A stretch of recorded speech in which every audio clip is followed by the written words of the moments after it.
You were told that you just got finished doing something in Mount Everest? Yeah, I did the trek to base camp at Mount Everest. It took us about 2.5 weeks trekking through Nepal, and it was very challenging for me. It was exciting. It's probably the most difficult thing I ever did, but I walked away with realizing, like, just looking at Mount Everest and the nature that, that our world is just so beautiful. And it's something I like to do, is challenge myself physically to do it. So I think my next thing is probably going to be Machu Picchu.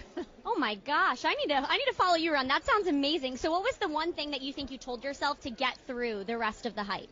I think the worst part was the altitude sickness, and because it's all uphill, and every night they checked our levels for altitude, and I went down to 65, and if you get down to 50, you're off the mountain. You have to get helicoptered out. So I guess that was like the toughest thing, is because it doesn't matter what kind of shape you're in when that altitude hits. And I remember my head was hurting so bad, I kept rubbing my temples that I had the skin burned off my temples, and I had little scabs on it. But once we get there and you get to the peak, you can only stay there about 30 minutes because it's over 19,000 elevation and the air is really thin. But you're so excited that you've made it. It's such an awesome goal and challenge to one person to be able to even do it. But I just remember saying, one foot in front of the other, one foot in front of the other. I will get there eventually.